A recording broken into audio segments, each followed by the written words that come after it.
Good afternoon. Ira Epstein with your financial market wrap-up, and this is for Monday, and we are now on the 18th of May, 2020, and the time about 5:20 p.m. Central Time. As you know, I get up about 4 in the morning, start reading, and I'm watching financial TV.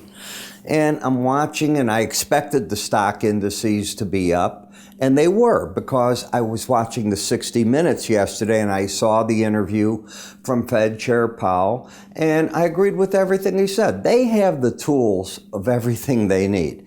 Should they go to negative interest rates? No. It hasn't really worked in Japan. It hasn't worked in Europe where they've employed it.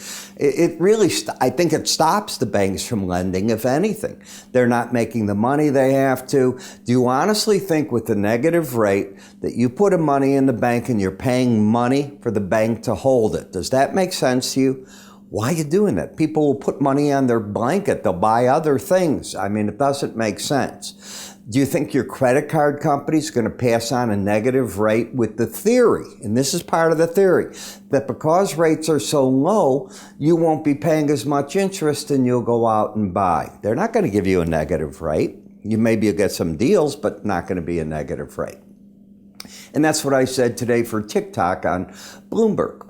But what I'm getting at is the market was up when I got up, and then I come downstairs to start my morning subscriber video, and I'm prepping for it, and I'm looking, and lo and behold, I'm watching an interview take place with the chairman of, I think it's Moderna, the drug company. Now, I think I had already done my report. I was rendering at this point. And the market was up maybe 250 points as he was started to speak. By the time he was through, the market was up 500 points plus. And that's because his drugs had passed a phase 1 trial. They're moving into phase 2. And they tested 45 patients. 8 had gone through it with 2 shots, tested fully negative for the virus, and a lot of promise. Well, the market looked at that as it's it. They got it. Folks, that's not it. It's phase 1 of 3 phases, and then it's got to get the FDA approval. That's one of many drug companies, too. There are others in other countries that don't need our phase 1. They're going to have whatever they have. Let's all hope that there is a vaccine that comes about. I'd really prefer a vaccine to a treatment, wouldn't you? But that's what they're trying to do. That combination sent the stock market to the moon. Travel and leisure stocks roared. The cruise lines, the airline stocks, hotels, restaurants. It's as though the world is getting back to normal 1, 2, 3. I am not saying it's not. I'm also not saying it is. I don't know. What I do know is until they're through with phase 3, I don't know where we're at, and it's not just them, it's others that have to go through it. But we saw what the market wants, and we can see that if there is something like that that comes about, because this was an engineered stock market break due to the COVID-19 and the shut-ins that thought best by states and the federal government, that the underlying economy wants to come back and come back quick, if it can. We're seeing bankruptcies. We're wondering, I'm reading stories in New York that 25% of the restaurants there will not reopen. Same in Chicago, by the way. We're questioning how the rents that are owed to the landlords ever get made up, if they ever get made up, and if it makes sense to reopen a restaurant with 50% capacity. I'm just going to the restaurant part of it. We're seeing on TV what's supposed to be social distancing. I was looking in New York, and it was either New York or New Jersey this morning, and the police showed up in front of an athletic club. Now, I saw one person out of maybe 100 wearing a mask, and they're all next to each other. I don't see the social distancing going on that was supposed to be employed. That's my point. But in the financial markets, they liked what they saw. And when we take a look at what they saw, we see the S&P rallied back to its 18-day average of closes. It's been a long, drawn-out struggle since this 2437.98 all the way back to this number. But this is where the market should stall, this 29.25 area. We're at 29.49.50. I get it. We've heard that number, the 29.50 areas. A lot of technicians have that as a resistance point. You've cleared this high so far. We'll see if the market can do anything here. But I have my doubts that it's just going to be able to run and go up magically through that. You might think different. That's what I think. We still have not gotten through the April high. I'd like to see that happen. I'd like to see that the sell may go away number is wrong. Okay? I prefer a bull market over a bear market any day of the week. We are at a 62% retracement level, knocking on the doors we did hear of saying, bye-bye, we don't need Fibonacci counts. They're not in play anymore. Could be there. Another strong day this week through that, and I will throw them away. Prove that it'll do it. That's the first thing. Next, as we take a look at the high, we got up as high as 29.6475. I think this is 29.65. That's the high in this area. So we'll see if you can get through that. The pattern is one of no trend. We have a higher high, lower low, and obviously today, just take a look at the gain, 101 points. I mean, this is a monster rally the market had today. It's also a Monday rally. Monday rallies often meet with Tuesday declines. We'll see if that happens or not. I'm just telling you, Trader's Almanac, read the book. It's a great book, by the way. Next, we go to moving averages. I said it before and I'm going to keep saying it. These are formidable resistance numbers. You've got the 100-day average here. You've got the 200 at 29.95. So we're seeing that we have the 18, we have the numbers here, a lot of resistance above the market, along with the Bollinger Band. What's my rule when you hit a Bollinger Band for the first time? Take money off the table. That's simple. Take money off the table. Why? The theory of the black bands, the Bollinger Bands, the algorithm, is that 95% of the time the market will trade within the bands. Now, the narrower the bands get, you're looking for an ultimate breakout one way or the other. This is a narrow band in most markets. That was an extreme narrow band. But with all this resistance, I think the pros are stepping out of positions up here. I do not think they're going short, but I think they're getting out of longs. When we take a look at momentum, it's overbought. Any reading in the slow stochastic over 70 is overbought. So let me give you my take. We have a market that is caught in the bands with a higher high, lower low, not a trend, which would be a higher highs, higher lows. Don't have that for an uptrend. Don't have lower highs, lower lows. We are overbought in stiff resistance of the Bollinger Band, 100-day average, and 200. I'm not saying it can't go through it. I'm saying playing that it'll go through it is a very low probability trade. In the Nasdaq, you're back to overbought, back to the Bollinger Band. What do I think happens the first time you hit that band? Kaboom. Kaboom, right through there. You stall typically. That doesn't mean you can't come back and try more higher highs. That's not what I'm saying. What I'm saying is you generally on the first time back away from it. How deep you back away is always the interesting part. The Dow, same identical thing. Overbought into the upper band in one of these tight band areas. If the market can rally through this to very formidable resistance points, but that would be a real nice move. It's not as tight as the S&P. It's much wider than the S&P is from here, but it hasn't done it. All it did is it went up to the resistance point. Now, on a day like today, the popular thing is to say, it's bullish. This market's going, folks. You got to get in. That bottom is in place. Okay, I'm not saying that. In the Russell, if you can get back up to this Bollinger top, So much for it. I think the market will run into a buzzsaw of resistance. So in a nutshell, we're into resistance areas. We had a strong Monday, which often leads to a Tuesday reversal, and we're overbought in most of the indices, not quite in the Russell.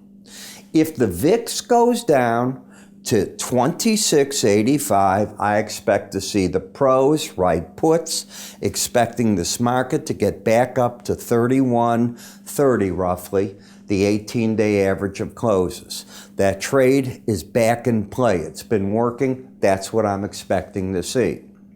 In the bond market, we talked last week as the market went up here.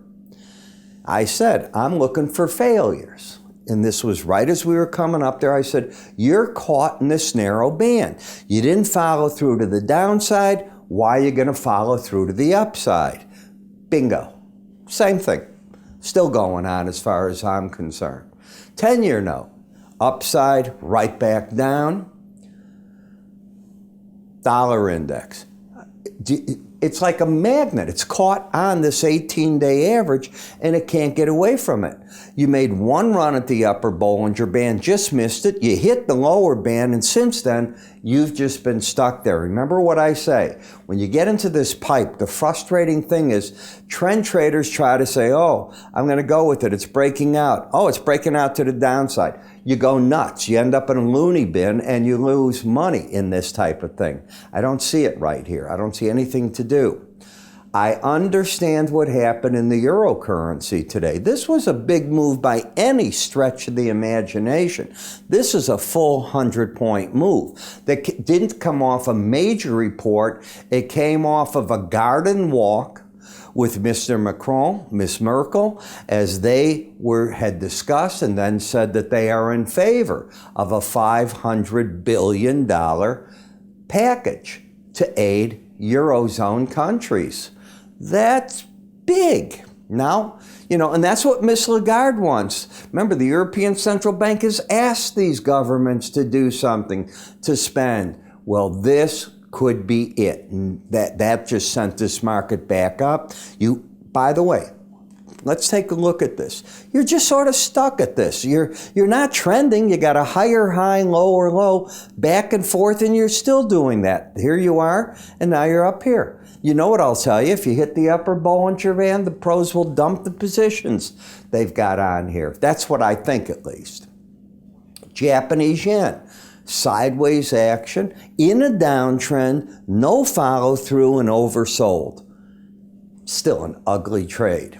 Bitcoin, the overall pattern is still one of lower highs via the original lower low, but the new pattern is lower highs and higher low. Do you see that from there to there? So you're narrowing in like that in the markets. You're just coming in, the market will decide what to do. It's overbought as can be. It's been bullish. It's stalled. Okay. The differential between Brent and WTI crude back to something that's way more normal than getting up towards 5. Now you're back down to 3. And when we look at the energies, what a run. Now this is the first challenge today of the upper Bollinger Band in the Brent. And boy, we are talking a market that was just back here at the latter part of April at $20. It's gone up now $14, back up to $35. I promise you, OPEC is happy. They're making money on that. What about us? Our guys are happy. You might get an embedded reading now. And if you get it, that's good. But do you ever buy an upper Bollinger Band? No. The first challenge of an upper Bollinger Band is often. You didn't hit it by the way, on Friday. You hit it today. This is often where the market sinks back a bit. So that's what I'm expecting. What I will be looking at, though, let's take today off the board. Monday, both numbers over 80. Friday, both over 80. Not Thursday. So today's going to be very important if it embeds. And if it embeds, which means 3 days in a row, both numbers over 80, then on the pullbacks, you're starting to look to nibble back into the market. We talked, could this have been the low? Probably so. Was it an aberration that the May contract went to a negative $40? You better believe it. With the CFTC saying they're all over this market, they announced that last week. Do you think it's going to happen again? I don't. In rebob gasoline, lower low, higher high. Again, this is the very first challenge of the upper Bollinger Band. You hit it back here, you backed off. Why should I think it's not going to back off? Now, how many days do we have over 80? Now, gasoline I like a lot more. It's got a story. More drivers are hitting the road. Every state practically now has drivers out. Traffic is picking up. Things are getting semi-normal in stages, but both numbers are over 80, both over 80, not over 80. Today's the key day in this market as well. And natural gas, lower low, higher high, key resistance 207, not trending, and big swings, monstrous crazy swings. Now what about embedding? Okay, so let's take stay off.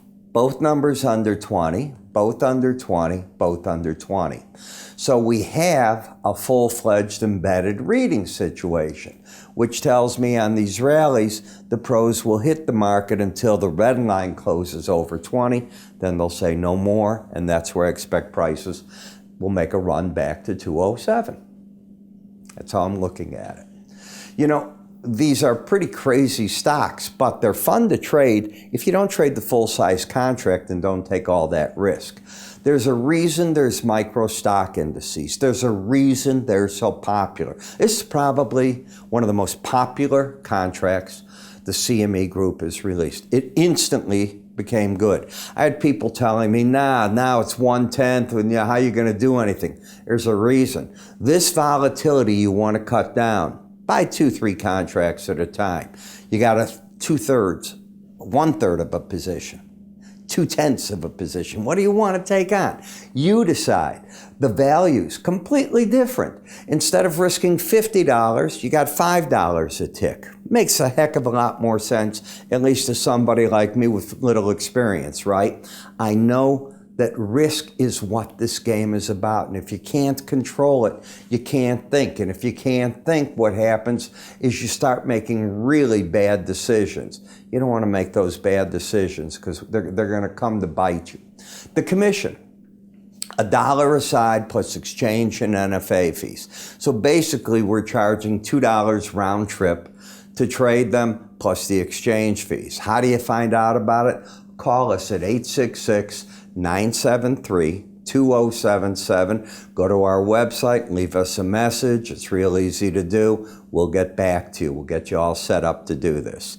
I think you'll find it's an interesting way to get your feet wet in futures. It's a great way if you're a more educated trader to cut risks down and build positions and not find all the pressure that full-size position in these indices, which are swinging dramatically.